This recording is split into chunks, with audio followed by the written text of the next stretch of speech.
This year, I will rise up by securing an internship this summer. Rising up this semester to be a successful Black designer in the fashion industry today. KWC is rising up this year by providing bottom-line students with externships and other career opportunities so they can gain insight into the accounting profession.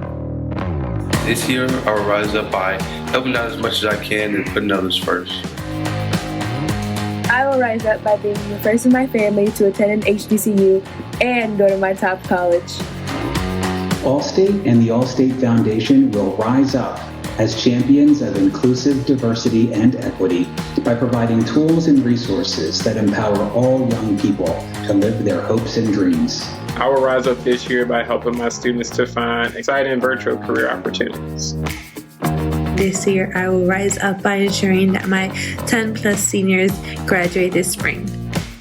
This year, A Better Chicago is rising up to support bottom-line students as they get in, graduate, and go far.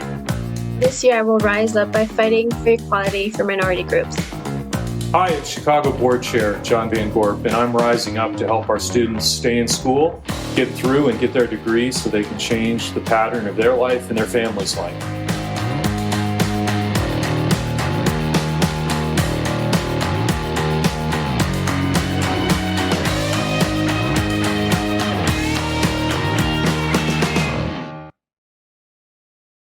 Good evening, everyone. I'm delighted to welcome you all to Rise Up, Bottom Line's first ever hybrid celebration. No matter where you are tuning in from, your living room, one of our house parties, or here with us tonight in person, it means the world to us that you showed up to Rise Up in support of our students.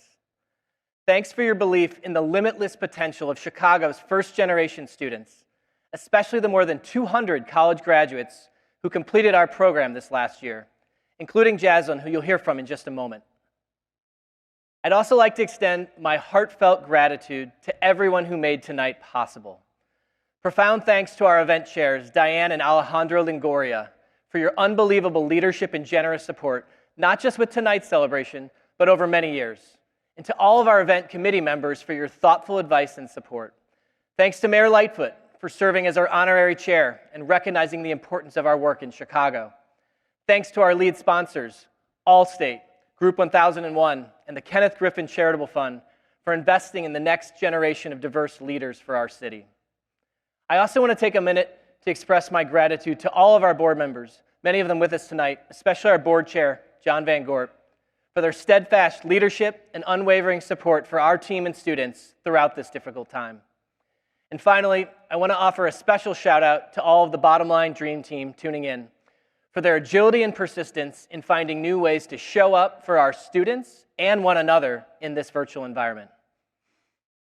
Now, all of us have faced unprecedented challenges these past 15 months and had to reinvent many aspects of our daily lives. We've had to find new rituals, new ways to sustain our relationships.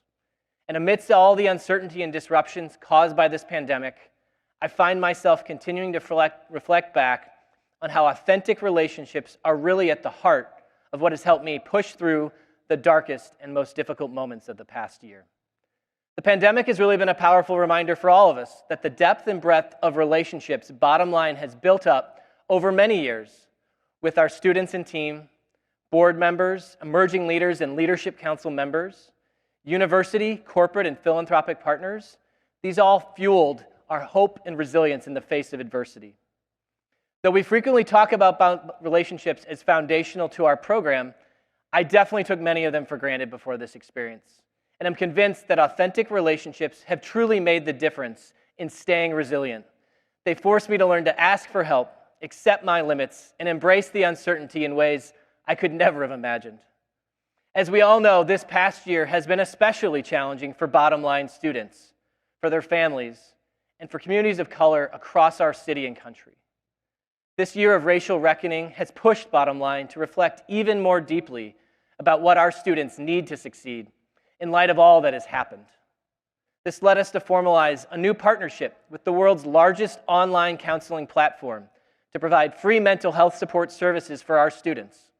We also successfully launched the Go Far Fund to quickly distribute more than $250,000 in emergency aid to help meet students' basic needs like rent utilities, groceries, and other educational expenses.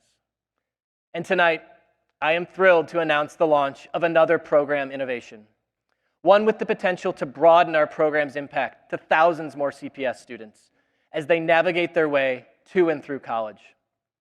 Thanks to a transformative gift from our devoted partners at Crown Family Philanthropies, I am pleased to announce the launch of the Blueprint program in partnership with Chicago Public Schools. Blueprint is a virtual advising program guided by our new chatbot, Blue, that provides students with 24/7 access to Bottom Line through scripted text messages, as well as a virtual advisor to engage and meet with them one-on-one to handle more complex challenges. This pilot will enable us to test and learn how to best integrate technology more seamlessly into our program and also share what we learned with the field. I look forward to updating you on the progress of this initiative over the coming year. In closing, thank you for being a part of this movement, for helping to sustain it so we can rise up even stronger from this pandemic. I invite you to consider making a gift tonight of any size. All new gifts will go straight to the Go Far Fund to ensure our students have what they need to get in, graduate, and go far in life. To donate, just take a picture of the QR code on your screen, and it will take you straight to our donation website. I'm now going to turn it over to Jazz so she can share her personal story and how she plans to rise up as a Bottom Line college graduate.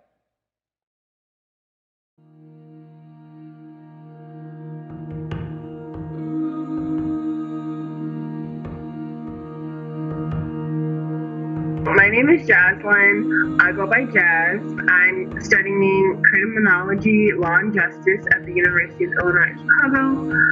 I'm a senior. COVID-19 has affected my mental health and financial hardship.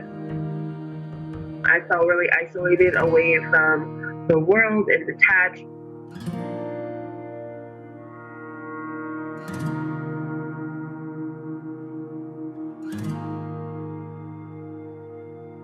I applied for the Bottom Line Go Far funding this year because I was facing financial hardships. The pandemic was such a global issue. My hours were cut, and I don't like asking people for help really. I like to be mindful of what other people are going through and just be independent.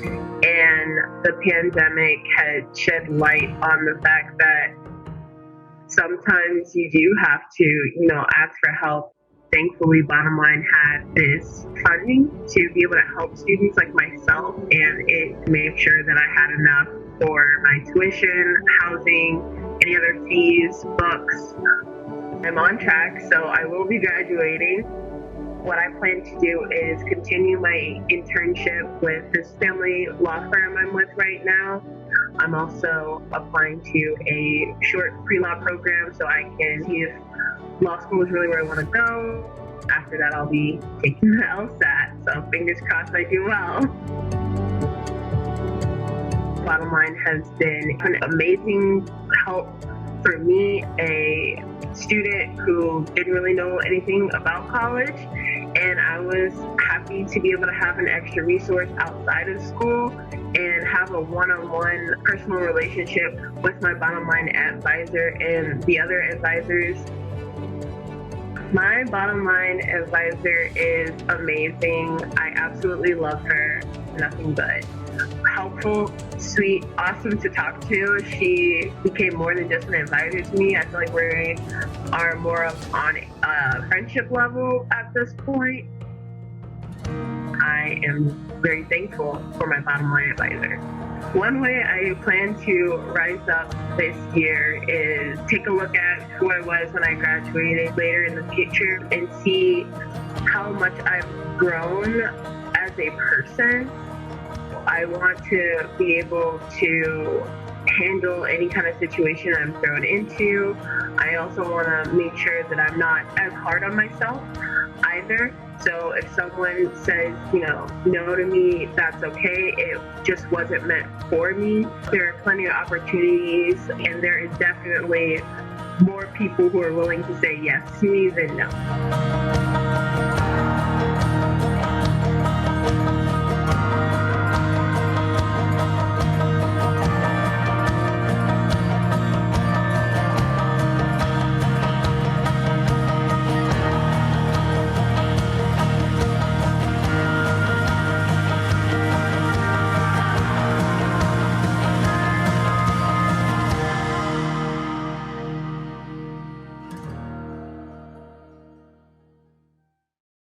Good evening. My name is Ashanti Simpkins, and I am a class of 2021 graduate of University of Illinois at Chicago, and it's my honor to introduce Mayor Lori Lightfoot, tonight's honorary chair.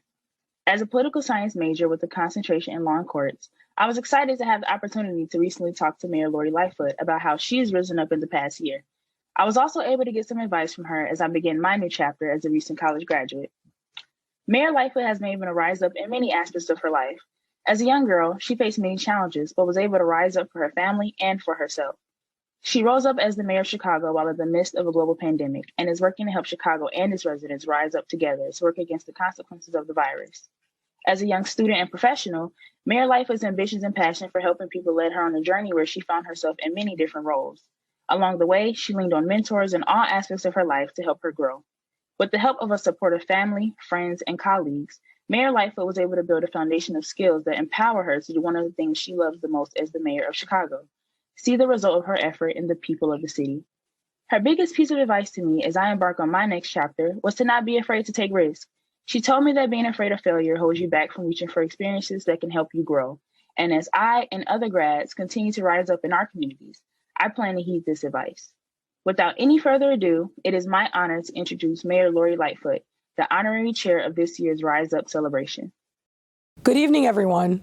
I'm Mayor Lori Lightfoot, and I'm here to welcome you to Bottom Line's first ever Rise Up hybrid celebration. In previous years, this signature fundraiser brought together an amazing community of civic, corporate, and philanthropic leaders, all united under the belief that earning a college degree is one of the best ways to obtain upward mobility, and it is.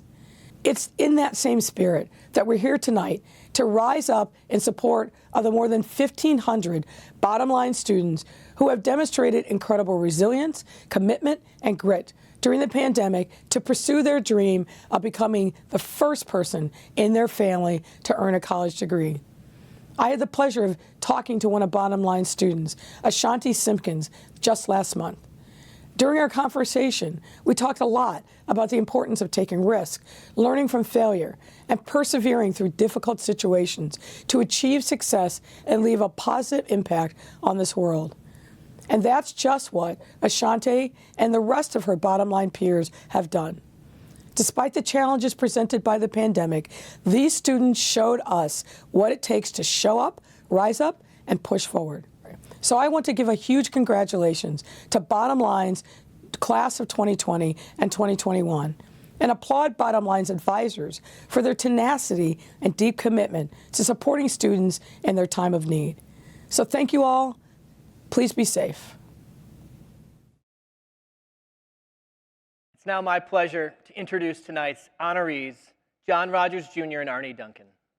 These lifelong friends who grew up together on the south side of Chicago have become two of the city's most well-respected and inspirational civic leaders. John and Arnie are both devoted champions of educational equity and opportunity and truly embody the philanthropic and community spirit of Chicago. We are incredibly humbled to have them here with us tonight. John Rogers is the chairman, co-CEO, and chief investment officer of Ariel Investments, the nation's oldest African-American owned investment firm. His extensive professional accomplishments include serving on the board of directors for McDonald's, Nike, the New York Times Company, and as vice chair for the University of Chicago. John, we honor you tonight as our champion for college completion in recognition of our shared commitment to creating opportunities for students to become economically empowered, to pursue their career goals, and to contribute to their communities. Your dedication to holding companies accountable for both prioritizing and measuring their diversity, equity, inclusion efforts is yet another example of how you are leading the way to creating a more inclusive environment for our alumni as they begin their careers.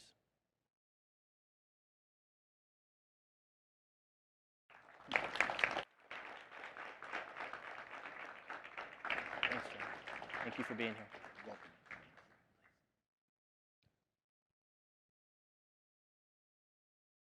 Arnie Duncan is the managing director of Emerson Collective, as well as the managing partner of Chicago Cred, an anti-violence organization he founded back in 2016. Arnie, we honor you as a champion for college completion in recognition of your unwavering belief in and enduring commitment to our students' success. Your courageous leadership as CEO for Chicago Public Schools and as U.S. Secretary of Education reminds us to always keep our students at the heart of this work and inspires us to follow your example. We applaud your willingness to shine a spotlight on the most pressing challenges facing our city, as well as to also reimagining solutions that tackle them head-on through bold action and partnerships.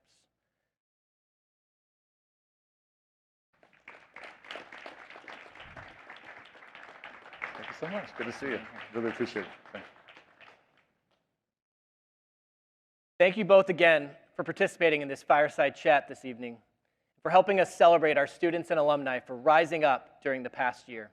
I can't wait to hear your reflections on what you have learned from the past year and how the pandemic has driven new innovations in your respective organizations and fields. I also want to give a special welcome and thank you to Ellen Blair Chube for serving as our fireside chat moderator tonight. Please stay tuned. The fireside chat will begin in just 2 minutes.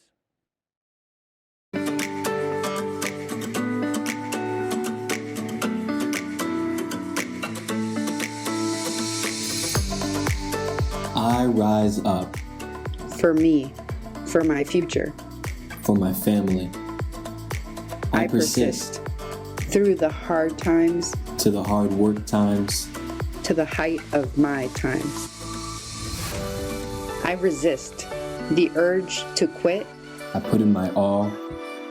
The bottom line is I will not fall. If I am focused, I can learn to crawl, then walk the stage, then run the hall.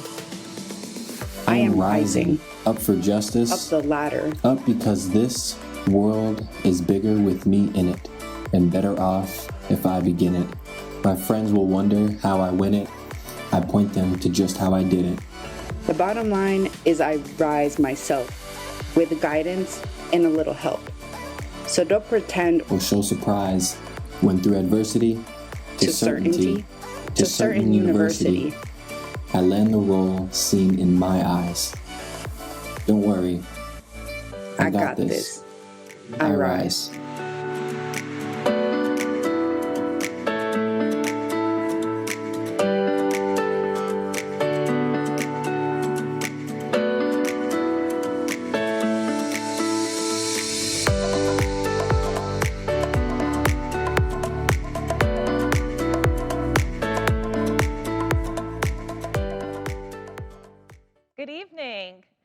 Hello, everyone. It is I have to say, it's so good to see people in person. This is exciting. And a warm thank you to everyone who's screening and streaming from home. Thank you for joining us tonight. I have been looking forward to this for like a few weeks now. I'm going to geek out for a second. I'm so thrilled and honored to join John Rogers and the Honorable Arne Duncan for this fireside chat this evening. I personally, I'm a little biased, but I personally think they are two of the most phenomenal men, definitely in our city and in our country, and they're two of my favorites. And coincidentally, phenomenal men that have an amazing friendship. And so I want to start there because we'll get into COVID and their work, their incredible work in education and financial literacy and diversity, but you two are friends. You've been friends. Long time. Long time. Okay, can we just dial it back a little bit? I want to hear, do you remember when you first met? I remember. Go ahead. So we were both fortunate enough to go to the lab schools, which is a K-12 school, which is unusual. And when I was John was 6 years older than me, so when he was a junior and a senior, I was in 5th and 6th grade, and he was the star of the high school basketball team. And he was my Michael Jordan before Michael Jordan existed. So I used to just follow him around like a puppy dog, and he couldn't shake me. He got stuck with me. And it's sort of crazy. I'm 56 now. That's a 45-year relationship.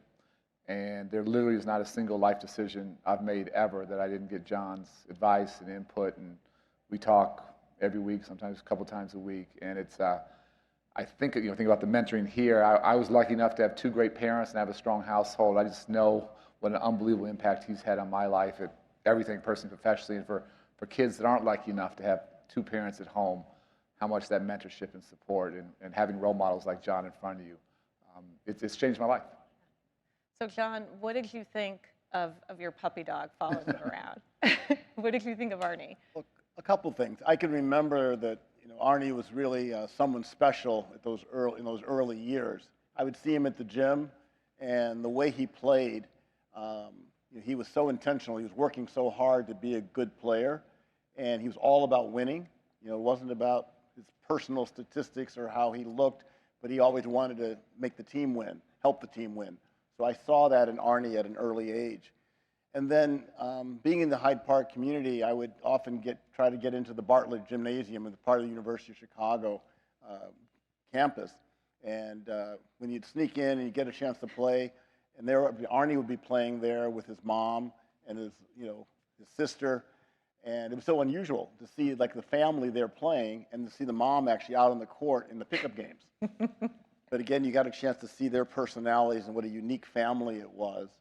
And so I remember recommending Arnie for the Dick Motta basketball camp, which was evolving into the Jerry Sloan basketball camp. And they were the coaches of the Chicago Bulls 45 years ago. And I couldn't wait to share that experience with him because it had been transformative to me. And I knew that Arnie would love it and fit in at the camp. Those are some of the early memories. Yeah. And so this bond forms on the basketball court and off. Were you competitive? No. I mean, you're a bit younger, but like eventually you went on to form a 3-on-3 basketball team. Like, I think the audience might want to know, who was the better basketball player? John beat me for years and years and years. I have a little different answer. We were competitive. I remember playing him one-on-one for years, actually at Dick Motta camp, and honestly, for a while, not being able to score a point, like not scoring a single point. And over time, I got a little bigger and a little older, so the games got a little more competitive. But John was always a measuring stick for me, and something to aspire to. But I was going to say, part of the reason I didn't answer that we were competitive is because I always wanted Arnie on my team. So we ended up playing in lots and lots of full-court basketball leagues after college, and played in many, many 3-on-3 teams after college. So always having him on my team. But he ended up being the best player over time after Arnie had a chance to go and play professionally in Australia. And he got better and better. He was even better after college because of his professional career. And so it was really hard to keep up with him at that time. Plus, he kept growing in college also. Okay, so favorite moment related to basketball together? Well, that's easy for me. Probably a lot of people here don't remember, but the Chicago Bulls used to have this huge basketball tournament in Graham Park. There'd be 2,000 teams, and they would have dozens of teams. They were what they called Top Gun teams. Teams would come in from all around the country. And we played in these 3-on-3 tournaments, and we won the Shoot the Bull tournament 3 times. And it was just this extraordinary memory of, being the last, winners on the court at the end of that weekend that had been so hard fought. And then it was broadcast on WGN or Sports Channel, and they would interview you after you won the tournament. And it was just magical to do that with your best friends, I can still see the video with all of us there. Big smiles on our faces, enjoying our victories. That's probably my favorite memory. Yeah, right up there. We had a couple amazing wins and championships in the 3-on-3 stuff. So those are one in San Diego and some other ones. So yeah, we remember all our losses, in detail, and every shot missed and every whatever. Some of the wins blend together, but we've been lucky enough to have more than our fair share of wins. So Arnie, you grew up in a family with a rich legacy in the world of education. And I'm referring to your mom, Sue Duncan's Children's Center. How did that early exposure influence you, and I think you as well, John, I know you were involved, but your views on education? Yeah, so we're all products of our environment, for better or worse, and the environment I grew up in was different. As a kid, you don't realize it's different, it's all you know, but grew up in Hyde Park, and I grew up at 56 in Blackstone. I live 2 blocks from where I grew up now. It's great to be home. And my dad was a professor at the University of Chicago, and we lived on campus. He would bike to work every day. And my mother, in 1961, started an after-school program on 46th Street. And I was born in 64, and my sister was 67, my brother in 70. And we grew up at 56 in Blackstone, and her program was at 46 in Woodlawn. And we would literally walk there sometimes. It was like 12 blocks from our house. But in those days, 47th Street was the invisible barrier between integrated middle-class Hyde Park and all black, all poor North Kenwood, Oakland. So I grew up with a set of friends during the school day and a set of friends after school. And it wasn't even a different zip code. People thought it was the same zip code, but just wildly, wildly, wildly different opportunities. And just the fundamental unfairness of that. And my friends in the afternoon were as smart, as talented, as resilient, as hardworking as my friends during the school day, but just didn't begin to have the kind of opportunities that John and I had at lab school. And that lack of fairness, that inequity, was why my sister and brother, we all tried to follow my mother's footsteps in various ways. She did that work for 52 years until her health gave out. But when you know what's possible, and you saw the success of so many of my friends because my mother and others were in their life, but knowing that's the exceptions and the rule is failure, not because of personal failure, but because of structural failure, lack of opportunity, it forces you to try and change that every day. And I'm assuming that it was the inspiration for the Ariel Community Academy, which I understand was your sister Sarah's idea, but you were able to team up with your friend here to make a reality. And we all did that together, and what happened was actually in the neighborhood, it was literally right across the street from the church my mother's program was all those years, the former Shakespeare Elementary School had been closed, so there was no school in the neighborhood for the kids, and there was an empty building sitting there. And so there was a chance to write an RFP, a request for proposals, to the Chicago Public Schools, and my sister and I, a few of us were young enough and dumb enough to think that we could try and start a school. Obviously, my hardest job ever was those 40 pre-K and kindergarten kids that first year. That'll kill me. But just trying to create a great school in a neighborhood where those opportunities didn't exist, having the partnership of John and Ariel Capital, so it's a Chicago Public School, but having the after-school resources and summer resources. And then John's brilliant idea that I never would have thought of was, let's put in a financial literacy curriculum. That's been the heart of his work, and trying to create opportunity, create exposure for communities that are locked out of the world that you two work in now, gave it a spin or flavor that was unique. And John, financial literacy has been something that you've talked about for decades now. And I'm curious, when adding that curriculum, what were your aspirations back then, and have we met them? I think we've still have a lot of work to do. We're still working on it. There's challenges that are continuing to be there. But I think in the beginning, with the financial literacy curriculum, we were trying to replicate what my father had done for me. There's a well-known story that my father bought, instead of buying me toys for Christmas for my birthday, he bought me stock certificates. And my dad wasn't wealthy, so I had to get $250 of Commonwealth Edison stock, our local utility, or $250 of General Motors stock. And he made the good decision of letting me keep the dividend checks. So every 3 months I'd get a check in the mail. I learned how profits worked. I started reading the annual reports and the quarterly reports and fell in love with the markets. And then he introduced me to his stockbroker, a man named Stacy Adams, who was the first African-American on LaSalle Street who was a stockbroker. And he became my mentor and a role model. So what we thought about the Ariel Community Academy would be to create an opportunity where the kids would get real money to invest in real stocks at a young age. And so every kindergarten or every first grade class would get a $20,000 class gift from us. We would manage it for the first 6 years, and then in 6th, 7th, and 8th grade, the young people would start to do research, pick their favorite stocks, work with our analysts downtown. We'd go down to the school and talk to the kids about the markets. They had their own board room and lots of pictures of bulls and bears all over the school, and streets named LaSalle Street and Peachtree Street and Wall Street. So they just got really comfortable thinking about the markets. And so that was the idea, was to replicate that experience. The thing that we didn't know that was going to happen is a lot of the young people have started to think about financial services careers because they had a chance to see Melody Hobson and myself and other people of color, making real, having careers in financial services.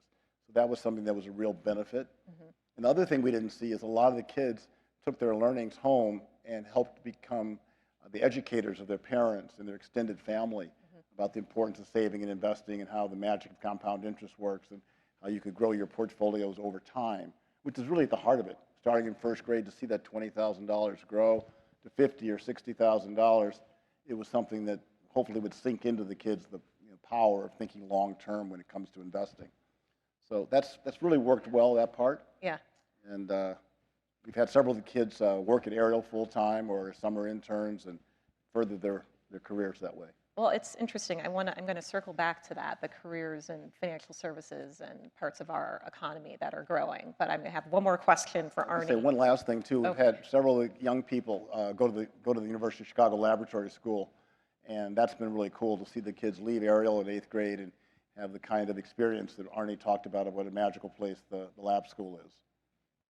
So Arnie, your focus on education took you to be the superintendent of the Chicago Public School System, and most notably, the Secretary of Education in the Obama administration. And that's quite a leap. Like, I think, I have high aspirations for myself, but I think there's some titles maybe you might not think might be attainable. And so, and I'm sure that came maybe with some nervousness or apprehension. And so it leads me into a question from Angel, who's an alum of the Bottom Line Success Program. Can we roll Angel's question, please? With Angel Rodriguez, I am an alum of the Bottom Line Success Program, where my advisor provided me incredible support in navigating and get through college. Currently, I am serving as a college counselor, where my role is to help first-generation high school students from Spanish-speaking, mixed data, and economically diverse household apply and get into college. As a first-generation college graduate and the youngest out of 3, I have successfully earned a college education, meaningful work experience, and made plenty of relationship with my bottom line advisors and mentors. However, I did find myself facing imposter syndrome, which often led me to reevaluate and reinvent myself. When you were my age, did you ever suffer from imposter syndrome? If so, how do you overcome it? That's a really deep question, so I'll give a couple answers. I'm not quite sure how old he was. I'll give you 2 examples. With basketball, I loved to play. I was very slow. I wasn't very good for a long time, and you always have people saying what you can't do. You can't play in college. You can't play Division I. The idea of trying to play professionally made no sense to lots of folks. Yeah. And it wasn't so much imposter syndrome, but it was trying to will something into existence that by all rational means was nonsensical, and just sort of being able to persevere through that. What I will say is sort of funny, but it really is true. The first couple cabinet meetings, I absolutely felt imposter syndrome. I'm like, what's the boy from the South Side of Chicago doing here? And there was a door that the president would come through. I just kept waiting for the Secret Service to come and grab me and escort me out. And I used to sit next to Hillary. We had assigned seats. I'd sit next to Hillary and other people, and it's just like, what am I doing here? And so that was, I truly was sort of waiting for them to snatch me and take me back to reality. But you got through that. How do you think? It was just comfort or I think over time you adjust and fit in, but for someone who's a white male who's had lots of opportunities, to still feel that for folks that haven't had those opportunities, that have always been the outside looking in, I have a little bit of a glimpse of the challenge there and what that feels like.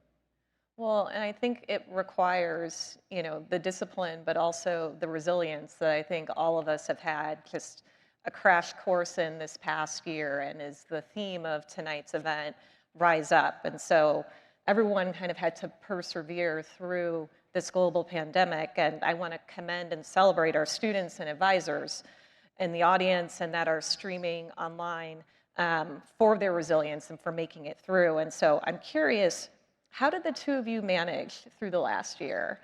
Any changes or innovations? Did it adapt the way you work? Certainly it's adapted the way we all work. Working from home, you sort of get used to it after a while, and not having to get all dressed up to go to work. You can get so much more done every day, not having to travel, and we all know that. We've all talked about that. I think for me that, I got a chance. I started taking piano lessons 3.5 years ago. So now I've gotten more practice this last year. My teacher says I'm improving at a faster rate. So keep working hard at that. And I figured out a way at my piano. I've got my iPad set up where I can also have the music on, on the part that you look at when you're at the piano. So I can be doing board meetings, appear to be participating in the board meeting, and then practicing piano at the same time. So it all works, except every once in a while, you forget to unmute, or you forget, to mute. You forget to mute, and all of a sudden, everyone can hear you playing a song. And the most embarrassing one was I'm on the Symphony Investment Committee with a couple of the orchestra members and the pension committee, and I'm playing piano in front of these world-class musicians. So I'm gotta never forget. But I think that's been probably the biggest thing that I've been able to get accomplished. And the team, everyone's working really well together, and we'll be back in September, I think. Well, I think that's interesting, and it brings up an interesting point that leads me to another question from one of our bottom line students, Lanija. Can we roll Lanija's question on the importance of balance? And maybe Arnie, you can take that one.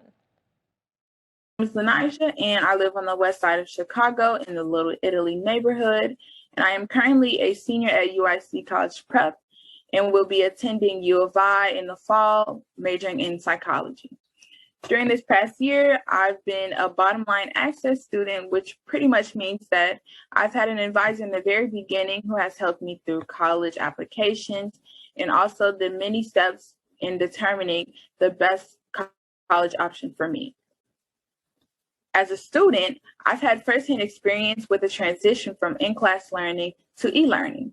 And it gradually became difficult when I had to grasp the concepts of content that we've never been exposed to in class, while also maintaining my social life.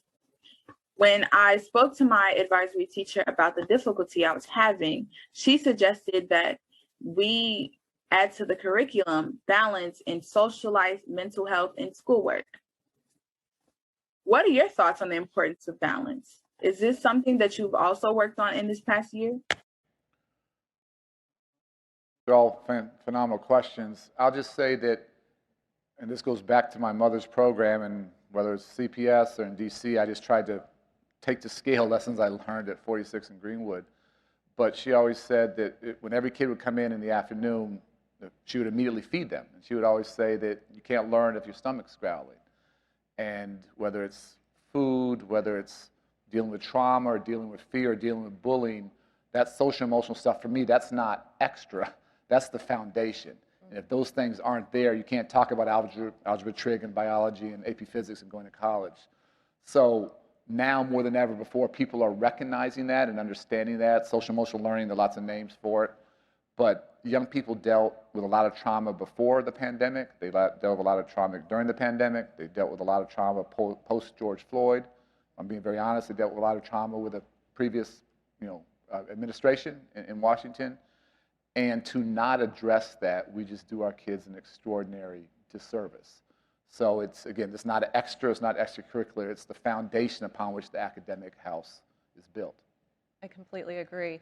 And you bring up, my next point, which was in 2020, we were not only living through a global pandemic, but also had to deal with the George Floyd's murder and the national reckoning that we had on diversity and inclusion over last summer and continuing. And John, so besides being a prolific investor, founding Ariel Investments when you're 23, your advocacy on financial empowerment, I would say you are most passionate and relentless about diversity and inclusion, about creating opportunities in the parts of our economy that are growing, and ultimately about jobs and wealth creation for people of color.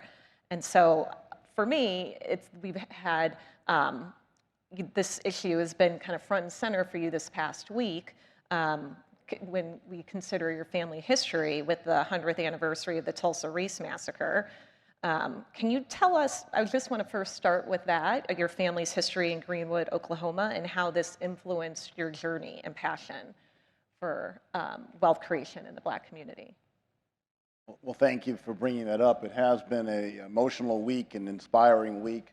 My daughter and I got to spend a couple of days in Tulsa.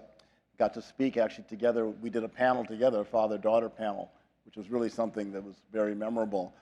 And so it's had a profound impact on our lives as we've learned more and more about my great-grandfather, J.B. Stratford, who owned the Stratford Hotel, that was arguably the largest African-American-owned hotel in the nation at the time. 54 rooms, all types of wonderful restaurants and bars, and it was this extraordinary success. And as we've learned more about my great-grandfather, he was a real leader in the Tulsa community.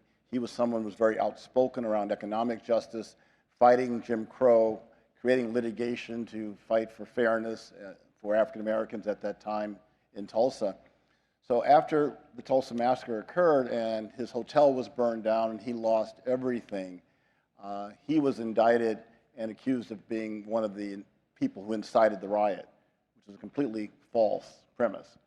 And he was taken to an internment camp along with many, many others who hadn't been shot and killed during that period after he had tried to defend his hotel and stop the rioters from coming in and destroying it. And fortunately, he was able to escape the internment center. He went to Independence, Kansas, where he had a relative, and ended up meeting up with my grandfather, C.F. Stratford, who was a lawyer here in Chicago. And C.F. Stratford used his legal skills. My grandfather used his legal skills to stop Tulsa from extraditing my great-grandfather back to Tulsa. And then my JB followed his son back here to Chicago. And my mom always told the story that she was inspired to go to law school because she saw her father use his legal skills to save his grandfather's life. And so my mom became the first African-American woman to graduate from the University of Chicago Law School in 1946, the first African-American woman assistant U.S. attorney, and actually that first African-American woman to have a court case, argue a court case in the Supreme Court. So there was this legacy of pioneers.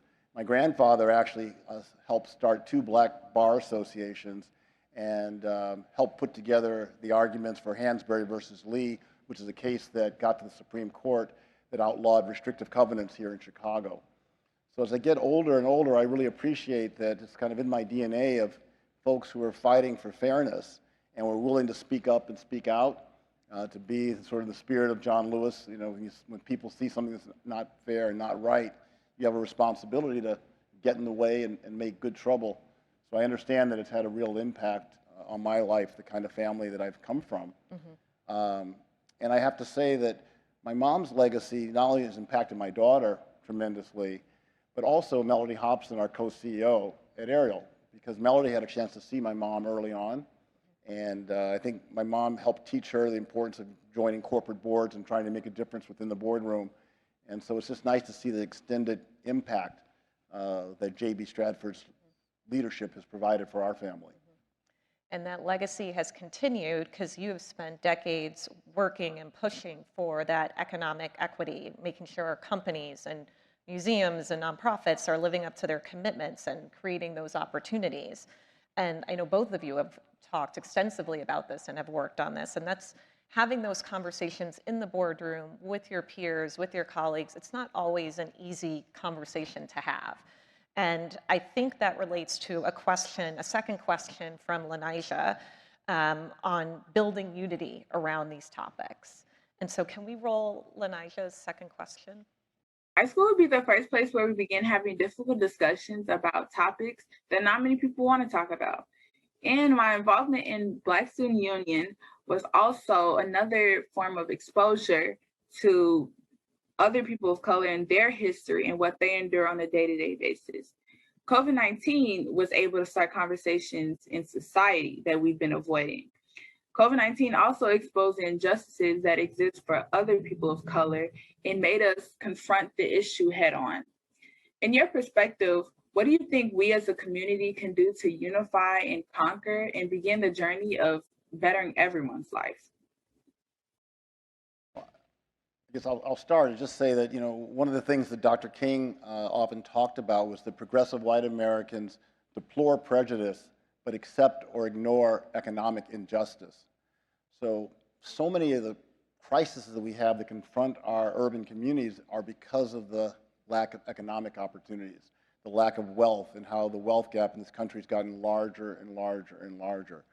So I think that what we have to do is really try to do what we learned from Harold Washington when he was mayor here in Chicago, and Maynard Jackson, he was mayor of Atlanta, is we have to work together to make sure that we have Black leadership in corporate America, in the C-suite, on the management committees, making a difference, and at the same time have all anchor institutions in our community be inspired to work with Black businesses in everything they do, to get rid of the term supplier diversity and use the term that the University of Chicago uses now, and the Civic Committee here is using now, business diversity, to show that we can do business in all aspects of the spend in corporate America.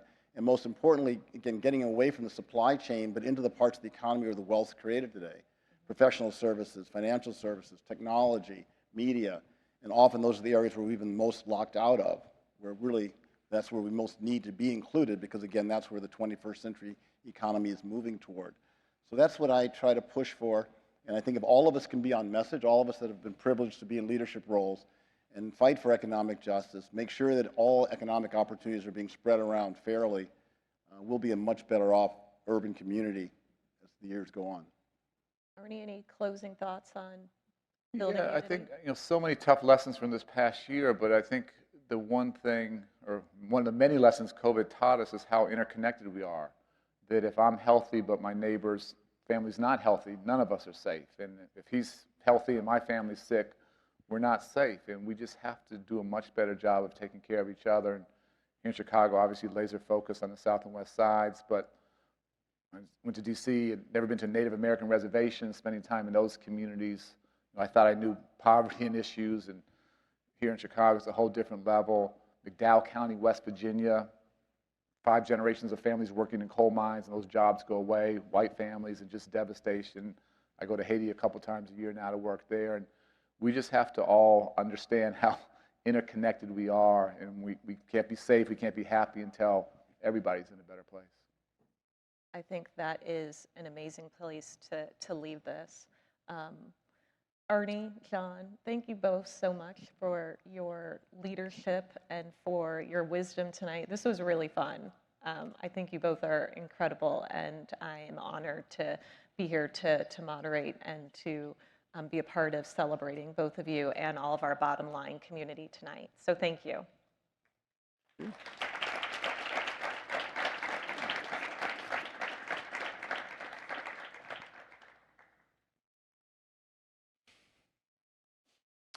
Thank you all for attending our Rise Up event this evening. It's been my honor and privilege to serve as the chair of the Chicago Board for the past 2 years. Over that period, I've seen our programs improve and grow, our funding base diversify and increase, but most importantly, I've seen all of our students achieve their goals of college completion. We have great expectations for our future to help even more students to earn a college degree. This work is personal to me. My dad was a low-income, first-generation college student, achieving college completion and advanced degrees.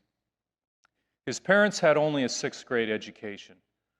His college completion set me on a pathway to do the same, and now my children are in the process of college completion themselves. The simple point, really, is that when we help one student, we help a family and future generations to come. We know that in Chicago, far less than 2/3 of CPS students achieve college completion within 6 years of high school graduation. Bottom Line is a difference maker, preparing our students for the jobs of the future, so they too can see the higher incomes, good health, more stable family situations, and overall happiness that are the results of a college degree. We have years of data that prove that out. So thank you so much for coming on us with this journey. Before signing off, I want to say thank you to a few special people who have leaned into this event to make it a success. First, I want to thank our co-chairs for the event, Diane and Alejandro Longoria, for their support.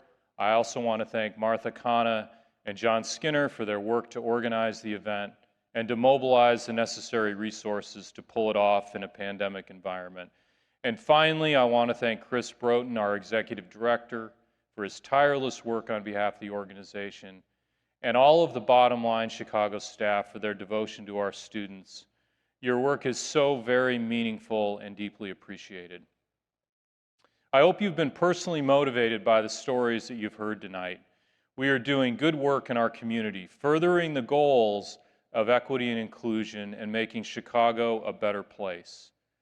I'm very proud of our track record of success and the potential for our future. Thank you and good night.